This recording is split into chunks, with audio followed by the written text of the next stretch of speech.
अब करते question number 6।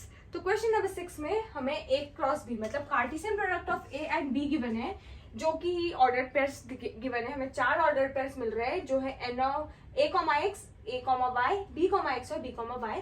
और इस केस में हमें A और सेट B, सेट A और सेट B पता करना है। तो अभी तक हमने जितने क्वेश्चन देखे थे हमें मोस्टली सेट A और सेट B गिवन होते थे, ओरिजिनल सेट्स गिवन होते थे और हमें कार्टेशियन प्रोडक्ट निकालना होता था। अब हमें कार्टेशियन प्रोडक्ट गिवन है, हमें इंडिविजुअली सेट A और सेट B पता करना है। ठीक है, तो हमें इसमें कौन सा कॉन्सेप्ट यूज करना है? देखिए, हमें ये चीज पता होनी चाहिए कि A क्रॉस B, ये जो कार्टेशियन प्रोडक्ट A और B का हो रहा है, इसमें जो फर्स्ट एलिमेंट होगा, मान लीजिए इसको मैं P, Q से रिप्रेजेंट कर रही हूँ इसके सारे ऑर्डर्ड पेयर्स को। तो पहला ऑर्डर्ड पेयर का जो पहला एलिमेंट है वो कहाँ से आएगा? वो सेट A से आएगा, और जो दूसरा एलिमेंट है वो सेट B से आएगा। मतलब ये पहला वाला सेट A से आएगा और दूसरा वाला कहाँ से आएगा? सेट B से।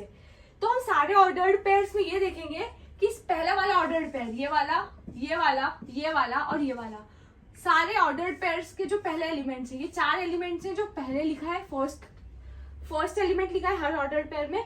ये चारों की चारों कहाँ से आएंगे? ये चारों की चारों पहले वाले सेट से आएंगे। पहला सेट कौन सा है? Set A। ठीक है, तो सेट A को कौन कौन से सेट A को कौन कौन से एलिमेंट्स बिलोंग करेंगे?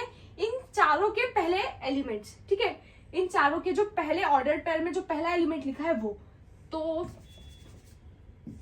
क्या है? A है, इधर A है। हम एक बार A लिख चुके हैं, डबल बार लिखने की जरूरत नहीं है, क्योंकि सेट में हम एक ही एलिमेंट को एक बार लिखेंगे, दैट इज ओके। डबल बार ट्रिपल बार लिखने की जरूरत नहीं होती है।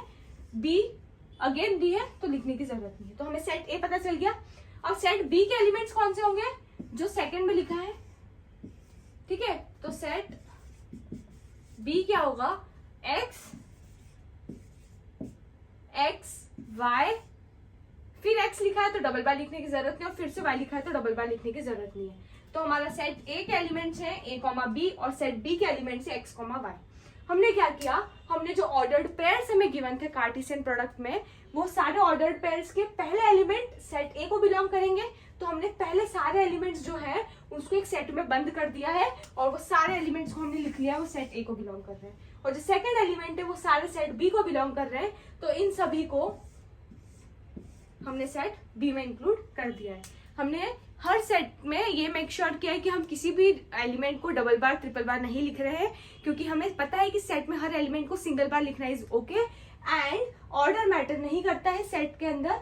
तो हमने A, B लिखो, B, A लिखो, इधर मैटर नहीं कर रहा है। X, Y और Y, X मैटर नहीं करता है, पर ऑर्डर्ड पेयर में मैटर करता है। आप A, X को X, Y नहीं लिख सकते हैं, सो इट इज डिफरेंट। ठीक है, तो इन सब के ऑर्डर मैटर करते हैं, इनके ऑर्डर मैटर करते हैं, तभी हम पता कर पाए कि सेट A और सेट B क्या है।